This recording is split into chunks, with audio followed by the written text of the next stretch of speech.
Hello, everybody. I want to talk to you today about low self-esteem, low confidence. So this will be my fifth session, and I really want to look at how self-esteem and self-confidence affects us.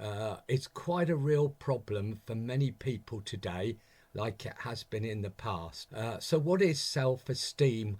When it's low, we end up comparing ourselves with others, and we have a negative thinking about ourselves, about our life experiences, and some of them may have been quite traumatic. And we feel that we're being judged by other people.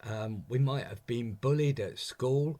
We might have had authority figures like teachers, parents or others who've not given us much time and taken us seriously. We might have been in some abusive relationships that have been very stressful and created a lot of difficult situations for us. And this kind of thing will have affected our self-esteem and made it very low. So, self-esteem affects our emotions. How does it affect our emotions? Well, it makes us feel quite hurt, angry, frustrated, anxious, ashamed, guilty, and then often depressed. We start to question life. What's the point? Am I that important? What value am I to the world, to other people, to myself? Which is not a very good place to be at all. And it affects our thought life. We have very negative thinking. We think that we're worthless, that we're a failure, that we're not good enough, whatever we try and do in life. We see everything as black and white thinking. It's either right or it's wrong. And we know that life isn't like that. Life is often having shades of grey. So we get this negative, critical thinking of ourselves. And in our head, we might get these thoughts that are critical thoughts. They're not our own thoughts. They've been given to us by how we've grown up, perhaps in our family, from our parents. We've been given these critical thoughts perhaps by the young people that are around us, by society, the media, and we start believing these things, and they're not necessarily true, and they end up controlling us and making us feel very vulnerable, and we do not have any self-control in our life. So we end up with this low self-esteem, low opinion of ourselves. So that's the emotions and the thoughts, and then it obviously affects our behaviour, because we go round perhaps trying to please other people and neglecting ourselves.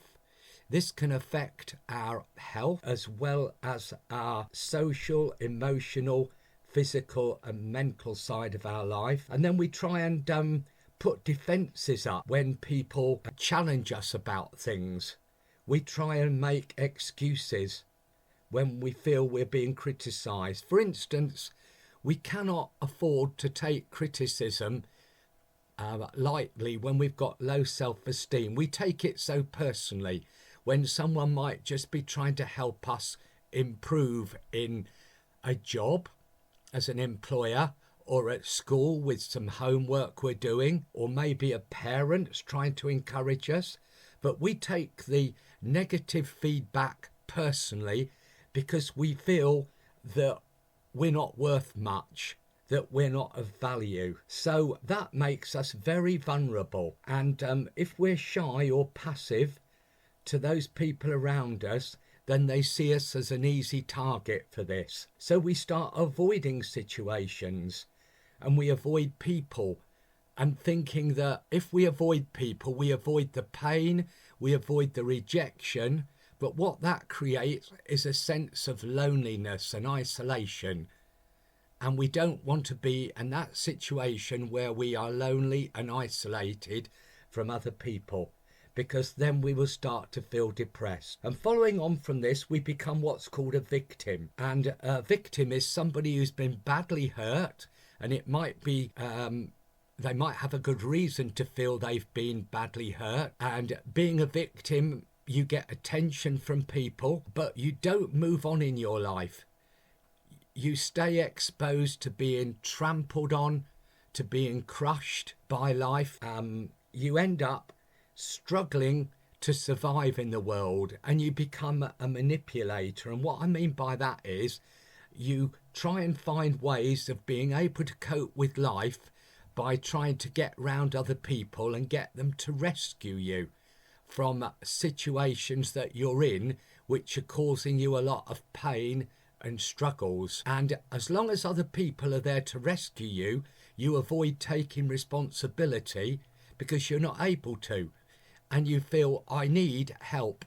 And you start becoming dependent on people. And you become so more open with anybody that they will take more advantage of you. So what I'm trying to say is you're no longer in control of your life. You're what we call a victim. And you don't want to stay a victim. You want to be able to form what we call alliances with those people around you that you see as being targets to you, a threat to you, because you're equal to everybody else. It's just because of this low self-esteem and lacking self-confidence and the way your experiences of life and your history has made you feel that you are less valuable to other people than you really are. So how can you make changes in your life? How can you do things differently to help improve your self-esteem and to help you become more of a confident, positive person? Well, you need to set yourself some realistic goals. Maybe you're taking too much on at the moment to try and cover up how you're feeling and how you're thinking. And every time somebody gives you some praise, you feel that's not really for me. They're just saying that to make me feel better. But you need to take on board that these people are saying to you positive things about you, your life, and some of the strengths you have, some of the skills you've got, because they believe in you, they see it, but you can't believe it about yourself. So setting realistic goals means focusing on one or two things at a time instead of trying to do everything at once, slowing down in life. And then when you look over a month, you'll see that even though you've done less, you've actually done more, because what you've done has had a better outcome. And instead of trying to please other people, you've been able to see how you've benefited from setting these goals. And obviously this affects your eating and your sleeping, because when we have a low self-esteem, we can't sleep, we go to bed, and as I said before, we're worried about things. We're worried about tomorrow. We're worried about all sorts of things. We become very anxious. We can't sit still. We can't focus. And we feel that we're being judged. So our whole self-image is tested. And we think that by changing our clothes, looking differently, trying to fit in with other people, then that'll make us feel better about ourselves, when in fact it's what goes on inside ourselves that counts. Looks can be very deceiving at times. So if you have a low self-esteem and you lack confidence in your life, when you're with other people, you can end up driving them away, the very thing that you want to avoid. And how do you do that?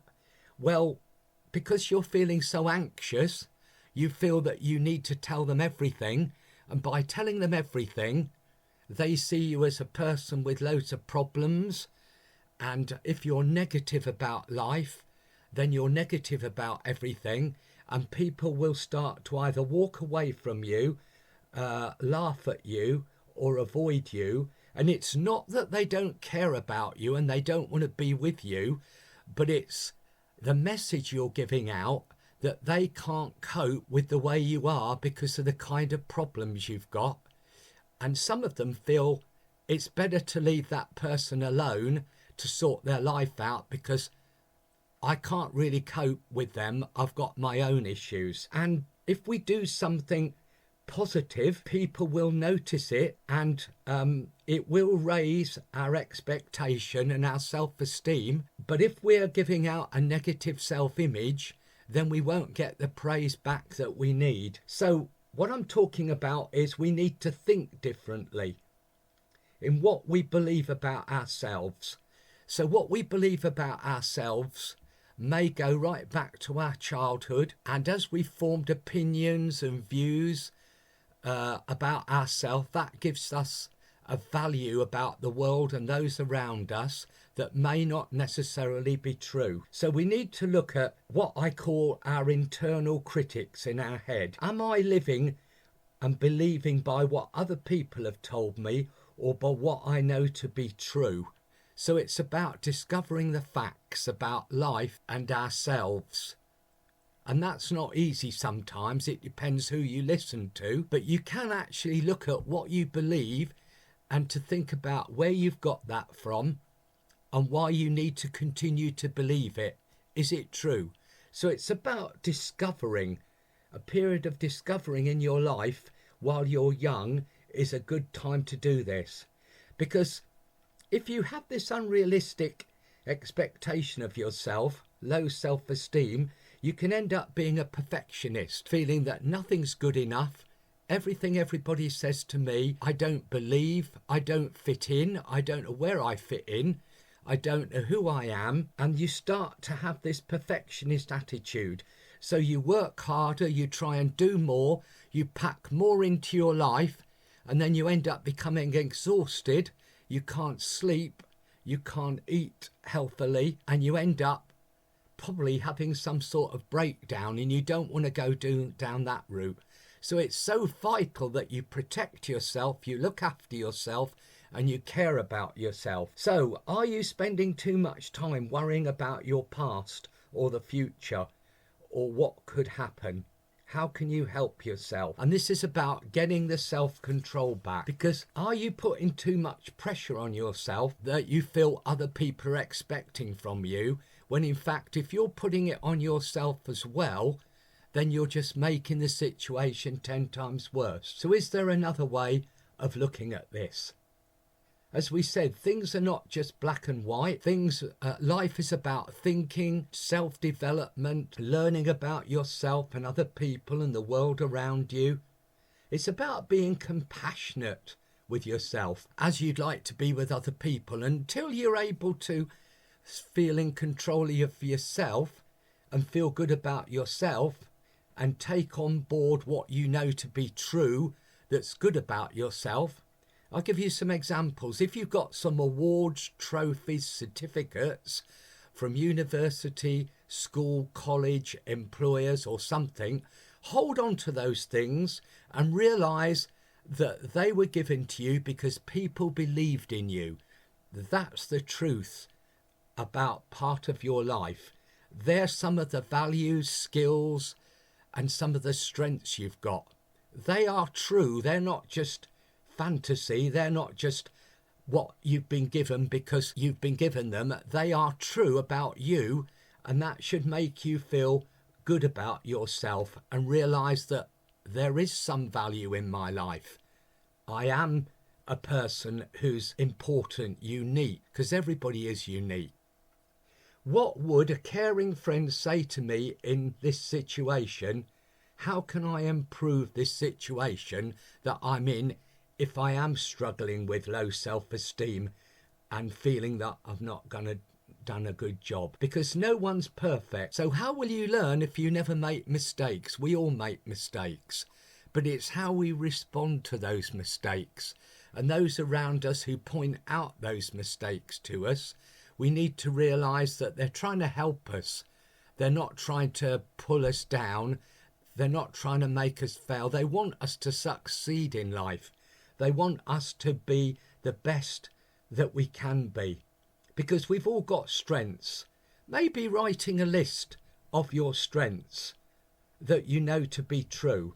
If you don't believe you've got any, ask people who are close to you that you trust what you're good at. Notice the positives and see how they outweigh the negatives. And when you see something good or helpful that you've said or done, feel good about that, because others will say to you, thank you.